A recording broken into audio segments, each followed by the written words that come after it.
दोस्तों, मैं अमित शास्त्री पुनः लेकर के आ गया हूँ आपके लिए ऐसे हिंदी व्याकरण के प्रश्न जो आपकी परीक्षाओं में बार बार पूछे गए हैं और आगे ही पूछे जाने की बिल्कुल प्रबल संभावना है। उम्मीद है पूछे ही जाएंगे। तो आप इन प्रश्नों को रट लें, समझ लें और अपने मन में बसा लें। चलिए शुरुआत करते हैं। पहला है उन्नति में संधि है। उन्नति शब्द में कौन सी संधि है? यदि आप में किसी संधि को पहचानना है तो सबसे पहले आपको उसको विच्छेद करना आना चाहिए। तो उन्नति में विच्छेद यदि हम करते हैं तो उत प्लस नति क्या हो जाएगा? उत प्लस नति। तो ता का हो जाएगा ना, पंचम वर्ण है तो क्या बन जाएगा? उन्नति। हमने आपको ट्रिक में जब विस्तार से पढ़ाया है, आप चैनल पे जाके वीडियो देख सकते हैं, तो उसमें बताया था कि यहाँ पे हलंत हो तो कौन सी संधि होती है? व्यंजन संधि होती है। तो यहाँ पर कौन सी संधि हो जाएगी? व्यंजन संधि हो जाएगी। आगे देखें। मेरा एक निवेदन, यदि आप हमारे चैनल को सब्सक्राइब ना किया हो तो कर लीजिएगा, वीडियो को लाइक कर लीजिएगा, जिससे आगे भी आपको वीडियो नोटिफिकेशन मिलता रहे। कुहू की जस कोयल रोई। कोयल कैसे रोई? कुहू की। रकत आंसू घुंघची बन बोई। और क्या? रकत आंसू घुंघची बन बोई। तो कोयल रोई और उसके क्या? रक्त के आंसू घुंघची बन करके बो गए। ऐसे इस प्रकार से रोई। तो यहाँ पर क्या? बिल्कुल बड़ा चढ़ा करके वर्णन है। तो अतिशयोक्ति अलंकार हो जाएगा। अतिशयोक्ति आसानी से पहचान लेते हैं। चलिए अगला देखें। अधिकारों की रक्षा के लिए संघर्ष करना चाहिए। वाक्य है, कैसा वाक्य है कि हमें अधिकारों की रक्षा के लिए संघर्ष करना चाहिए? तो आपको बता दें कि निषेध तो है नहीं, किसी प्रकार का विनम्रता भी कोई नहीं दिख रही, दिशाबोधक भी नहीं। हाँ, विधि सूचक है। विधि कर रहे हैं कि भैया अधिकारों की क्या करनी चाहिए? रक्षा के लिए संघर्ष करना चाहिए। विधिवाचक वाक्य है या विधि सूचक भी कह सकते हैं। भुजक्कड़ शब्द में प्रत्यय है। प्रत्यय शब्द के बाद लगते हैं तो अक्कड़ क्या होता है? एक प्रत्यय होता है। भुज शब्द में लग गया अक्कड़ तो क्या बन गया? भुजक्कड़। ठीक है, अक्कड़ प्रत्यय बिल्कुल सही हो जाएगा। आगे देखें। सूत शब्द का अर्थ नहीं है। सूत का अर्थ क्या नहीं है? तो देखो, सूत का अर्थ धागा तो है, ठीक है, अपन नहीं बोलते सूत का धागा। इसके बाद कर्ण। कर्ण मतलब होता है कान, याद रखिएगा। रथ हाँकने वाला, ये भी वो भी सूत कहलाता है। भाट को भी सूत कहते हैं। तो कर्ण, इसमें क्या? सूत शब्द का अर्थ कर्ण नहीं है। कर्ण का अर्थ क्या होता है? कान होता है, याद रखिएगा।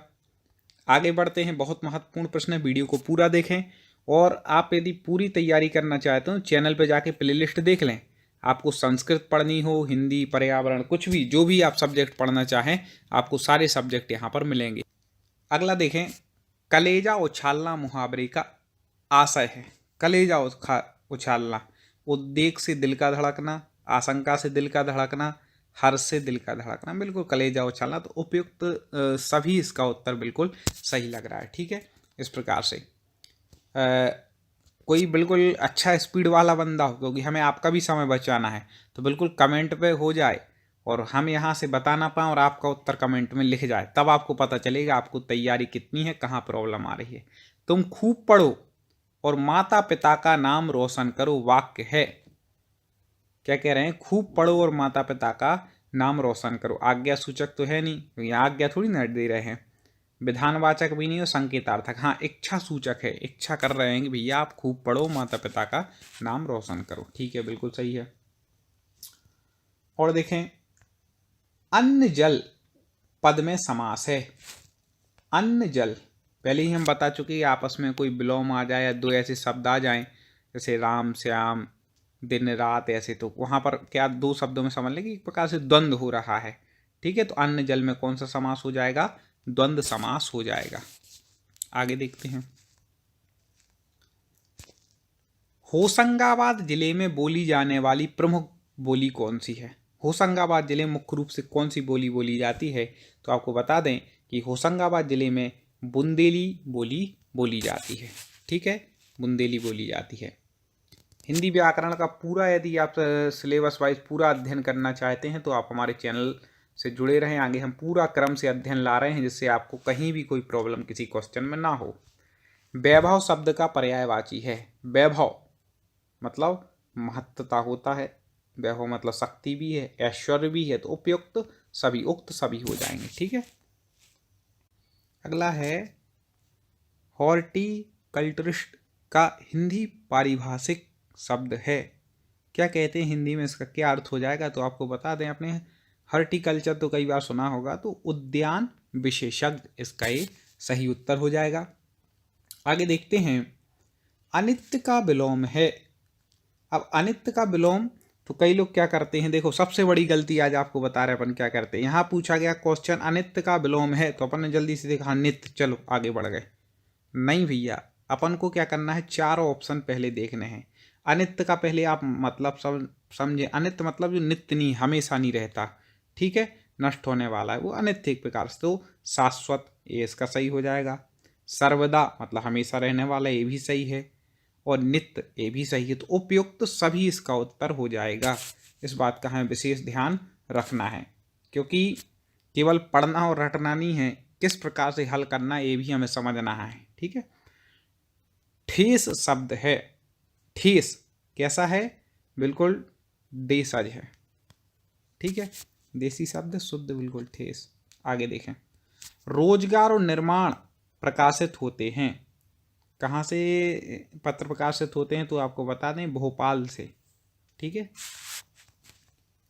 अगला देखें, भोपाल में आयोजित 10वें विश्व हिंदी सम्मेलन का मुख्य विषय क्या था। अलग अलग हिंदी के सम्मेलन होते हैं, उससे संबंधित भी प्रश्न आते हैं, तो आप उनको पढ़ लीजिएगा। 10वें जो सम्मेलन हुआ था उसमें था हिंदी जगत विस्तार और संभावनाएं। आगे बढ़ते हैं, निम्नलिखित में विलोम शब्द युग्म नहीं है। कौन सा शब्द युग्म ठीक नहीं है। एक है पास, एक है परे। पास मतलब पास में रहना, परे मतलब दूर। एक है पछुआ, एक है पूर्वा, ठीक है। एक है स्वन, एक है ध्वनि, और एक है निवात, और एक है बात। तो पछुआ मतलब पीछे, पूर्वा मतलब आगे, स्वन और ध्वनि, ठीक है, ये नहीं होगा क्योंकि ये सेम है, ठीक है। स्वन और ध्वनि नहीं होगा। हाँ, निर्वात और बात, ठीक है, बात मतलब वायु, निर्वात उसका उल्टा। तो इस प्रकार से 3 नंबर इसका उत्तर हो जाएगा कि स्वन और ध्वनि शब्द युग्म विलोम के रूप में ठीक नहीं है, बाकी विलोम ठीक है। आगे देखें, निम्नलिखित में शुद्ध वाक्य है। संभवतः आज वह अवश्य आएगा। ये तो उल्टी बात हो गई कि संभवतः भी बोल रहा है, अवश्य भी बोल रहा है, तो ये तो होगा ही नहीं। फिर दो चीज़ें एक साथ कैसे हो सकती हैं। वह छत पर से गिर पड़ा, सीधा बोल देते वह छत से गिर पड़ा, पर लगाने की जरूरत नहीं। आजकल 100 रुपये में क्या आता है, ठीक है। और प्रधानमंत्री ने हस्ताक्षर कर दिया, दिया नहीं कर दिए, सम्माननीय है प्रधानमंत्री, इसलिए 3 नंबर इसका उत्तर ठीक हो जाएगा। पहले हमें ये देखना है 3 क्यों नहीं है, क्या गलती है, वो आपने निकाल ली तो आप बिल्कुल परफेक्ट उत्तर लगा करके आएंगे। और ये सब चीज़ें आप हमारे वीडियो को लगातार देखते रहें, प्रत्येक वीडियो को, जो आपके छूट गए हों पिछले वो वीडियो देख लें, जिससे कि आपको ये चीज़ें बहुत अच्छे तरीके से समझ में आ जाएंगी, ठीक है। और आप हमारे चैनल को टॉप 50 स्टडी आप यूट्यूब पर सर्च करें, टॉप 50 स्टडी बस, और वहाँ इस चैनल पे आपको जो मिलेगा बहुत ही गजब गजब वीडियो हैं, आप उनको देखें और अपनी पढ़ाई करें। चलिए आगे देखते हैं, निम्नलिखित में शुद्ध शब्द है।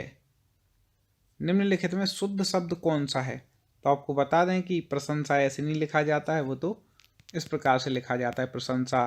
चैत्र में 2 मात्राएं आती हैं, फागुन सही हो जाएगा, ठीक है, फागुन शब्द सही है, उत्तर दिया ही है। अगला देखें, निम्नलिखित में समुच्चरित भिन्नार्थक शब्द युग्म नहीं है, मतलब समान रूप से उच्चारण हो लेकिन अर्थ उसका अलग अलग हो, वह कौन सा नहीं है। गाली गलौच एक इन्होंने दिया है। अब गाली गलौच लगभग एक ही सी बात है, तो ये नहीं होना चाहिए, फिर भी और देख लेते हैं। गुड़ गूढ़ ये सही है, चिर चीर भी सही है, चिता और चीता ये भी सही है, इसलिए एक इसका उत्तर ठीक है, हाँ ठीक। अगला देखें, सुदामा पांडे धूमिल की कृति है, इनकी सबसे फेमस कृति है, याद रखिएगा, संसद से सड़क तक, क्योंकि कवि और रचनाएं भी पूछ लिया जाता है। तो सारे क्वेश्चन हमने यहाँ पर मिक्स किए हैं जो आपके लिए बहुत महत्वपूर्ण है। तो आप हमारे चैनल से जुड़े रहें, पिछले वीडियो आपके छूट गए हों तो वो भी देख लें, और टॉप 50 स्टडीज चैनल को आप सब्सक्राइब कर लें, जिससे आपकी पूरी तैयारी सिलेबस के अनुसार हो सके। चलिए आगे फिर पढ़ते हैं। जय हिंद।